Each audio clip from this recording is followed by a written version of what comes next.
welcome. This is Dirnan playing Minecraft on the Hippocraft server. I wanted to show off a few things that I've been building. I repeated a build that I did last season of Iskal 85 Super Smelter, and it's pretty much an amazing thing that you put a bunch of materials in this chest here. A hopper minecarts take them to 32 furnaces on each side and smelt them up. It is powered by bamboo, and I know that in 1.16 the zero-tick farms are going away. So in Iskal's video, he had two super-powered zero-tick bamboo creator things.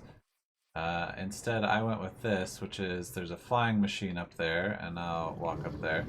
A flying machine that knocks over the bamboo, and then hopper minecarts are running along the bottom to collect all that stuff. So down there you can see that observer, and it's a flying machine with slime, and it knocks all this stuff down. The water's there to push it back into where the hopper minecarts can pick it up, and then it hits this, gets another signal, and sends it back. And the glass is here to stop the bamboo from flying too far around. Sorry for the loud hopper minecart noise. And then those things feed into this chest, which then has a bunch of hoppers, one going this way and one going this way. One of them leads to this dropper, and the other one leads to this dropper. And then from there, the same principle applies that, let's see if I can get down there. Over here is the underneath. So the water streams shoot those into these hoppers that are all full, that put it into the furnaces that are all full. The furnaces, when they're done cooking, send their stuff to these droppers, which shoot it out into water streams, which then propel it down that way. And I have to go a different way because it's all underground and looks better from above. And eventually hits this. So let's test it out and see how quickly it will do it. One of the things I did notice is that it's supposed to fill up all of the hoppers, but this one doesn't have all 5 stacks, and this one just has 3 in it. It might just be an issue of I haven't preloaded stuff enough, because it's not as fast as the zero-tick thing, but it should. I mean, this dispenser is almost full, and so once the flying machine goes again, it should back up the hoppers. So once the system's primed and has like a double chest full of stuff already, it should theoretically be ready to run just sort of fast and furiously. That's the hope anyway. The downside is of this that there's a comparator reading that signal, and that's sending it all the way down here to this clock. So since that comparator is reading that it's full, or it has something in it, it's saying turn off this torch, which then turns off this clock, which powers this block, which shoots out stuff from here. So I might need to delay that signal that's coming across so that more stuff can get shot out between that thing having a little bit and it being completely full. So we will see what happens. Let's try 6 stacks of this. We'll watch these go away. Here go those, dropping off stuff. And this is closing it. Here they come back. They pick up another round of stuff.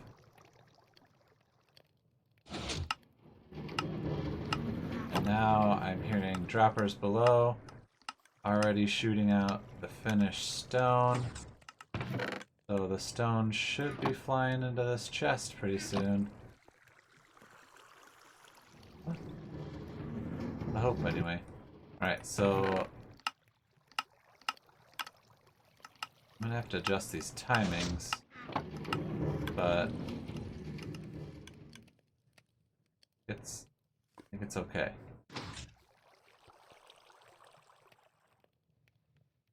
So we'll see what happens when they come back, if they have too much in them and they have to go back out again. Looks like no, that it deposited everything. See if we can't check them. Okay, they're empty. Good. Now let's go down here and see. Alright, we've got almost half a stack. Kind of sit here. I'm gonna knock out these. Oh, yep. There's all that stone that somehow is just... Oh, those ones aren't. Gotcha. Alright, I see the problem. And I know how to fix it. Because those ones are just dropping down and dropping right there. So let me quickly get a bucket and fill it.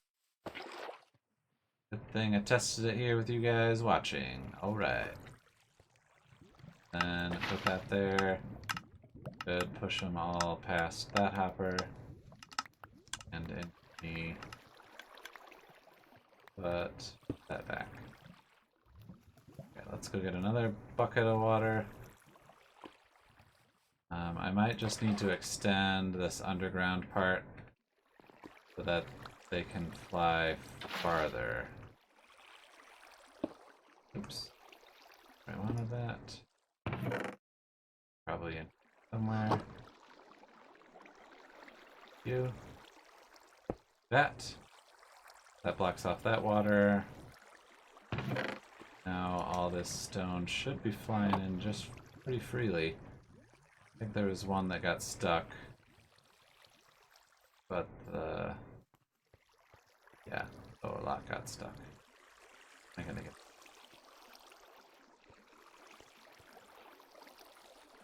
Guess I could break this block. Grab those real quick. And put it back. Okay, so flooded that a little bit.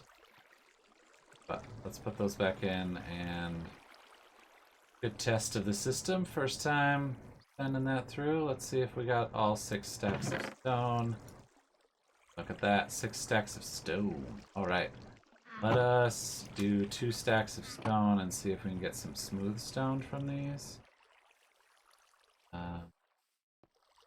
Before we do that, let's check the hoppers. This one is empty, so it should be trying to tick this thing. Okay, it's making lots of noise, good. It's shooting all those down. We can watch them go down. It should be filling up all the ones here. Like that one's full, good. One is almost full. It's catching most, and then some are going in there. Wondering if I need to... There's still... Okay, there's still a fair amount. But this thing doesn't run as quickly as I would like.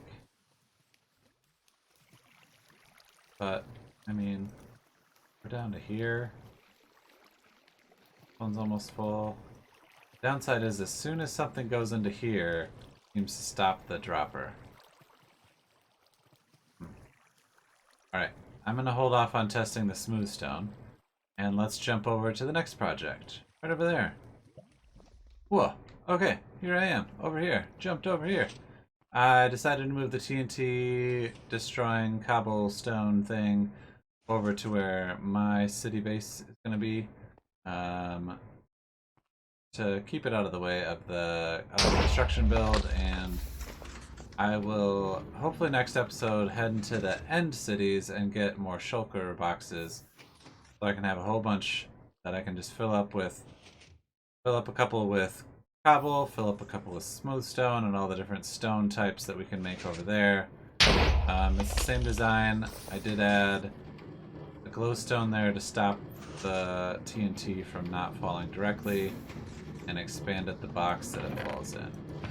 So I do have 2 hoppers pointed to one chest right now, so it gets double amount. Ouch. But yeah, same sort of system, and pushing up cobblestone and out cobblestone into this obsidian box. Yeah, but speaking of the building project, it's been about a week since we announced it, so let's head over there now. Welcome to the community build area. Things have changed slightly. We have some city gates over here. I had to expand the map slightly by 4 map things to include where the castle is going to go. So the red line is where the city walls will be, and then the blue is where I think roughly is where the castle will go. And then I started to add in some towers and a wall to connect them, just to give an idea of where maybe we'll start getting a castle going. I'm not exactly sure what we showed last time. There's a farm, a little bit like a solar panel, and some trees that are getting harvested. This here is the storage unit, and then over here is going to be a blacksmith. And we have a board up here saying what people are gonna do, and so we can have an idea of what's gonna happen. So let's take a quick look at what's over here. LMT Gaming is working on the city gates and guardhouse, gatehouse thing. It looks really great. With some portcullises that can drop down and a nice path leading up. We're using light blue wool to indicate kind of pathways that go about. Over here in this little cave system here, I put in a mine just so we can have some digging going on in this area. And the path kind of continues and forks off into different areas. I'll take you over to where I think I'm going to be spending most of my time in this community build, which is going on with the castle. So following this line up this way is where I've proposed that the castle gate go. Starting to see some blue, dark blue wool, which is my rough outline of where the castle was going to go. And this here is where I wanted the castle entrance to be, with this great natural overhang. And when I knocked out these blocks, it just sort of lent itself to this great opening here, with having a big tower, you know, big, huge, wide tower there, and a few little towers. I'm not exactly sure if this will be the floor level, and then this will all just be underground part of the castle, or if we'll have you come in and you immediately have to come down to this level, and this level is where all the stuff is. You just look up and see this grand sort of majestic castle. Let's take a look at the other side. It'll load in. We'll just kind of fly around real fast, evidently. On this side is just a great cliff face that seemed to lend itself to being up out of the way and being protected from all sorts of enemies and things. Hopefully we can make it up to there close enough. Alright.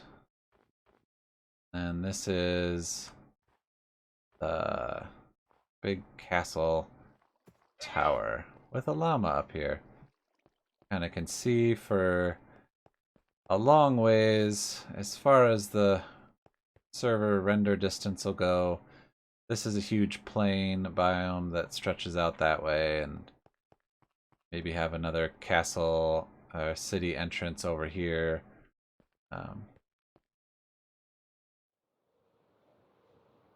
And yeah, so there is where I'm going to be spending a lot of time in the next couple episodes, hopefully, is filling out that castle.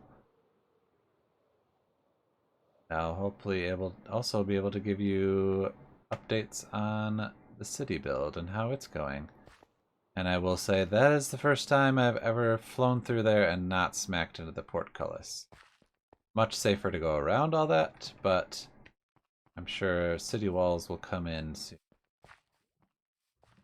I am back here by my smelter and cobblestone generator, and while these things run, I'm going to go ahead and build some sort of protective covering over this thing so that all you see really is that you walk up to this, you put in the chest what you want to smelt. I'll probably cover all this stuff so you can't see any of the water streams, you can't fall in it, you can't accidentally pick up bamboo.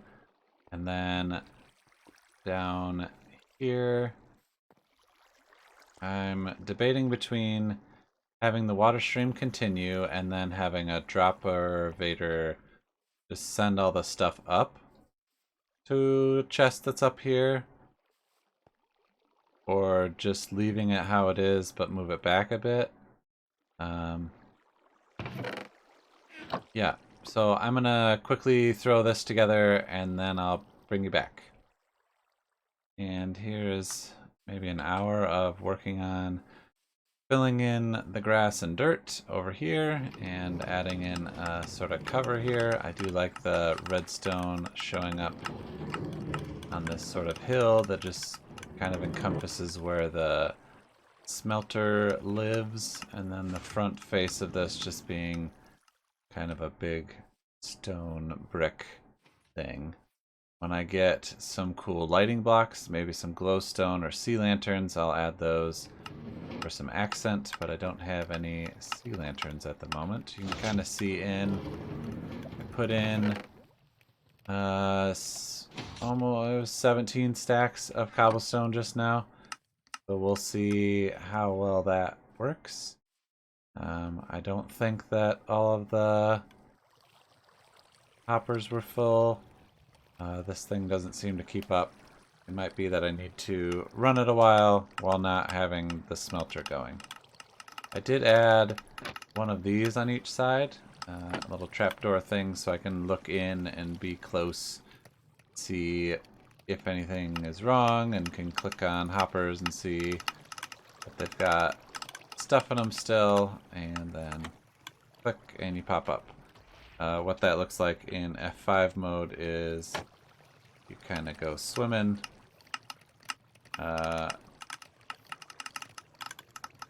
Can't do that without looking. Okay. And there's one of those on this side as well. Somewhere here. Just so I can do some maintenance on this. I do need to add some signs to the front just to say something like Dirnan Smelter, ask before using. Just so I can give people instructions, show them kind of how it works. And then it won't hopefully break as much. So, got this coming through. I'll probably make it into cracked stone brick so that I can use it. Yeah, I don't know where. Either the community build or here. But I don't think cracked stone brick is something that we have a lot of anywhere. And that's something that this smelter can do. So, I think that's going to be it for this episode. Thanks for watching. I've been Dirnan, playing Minecraft.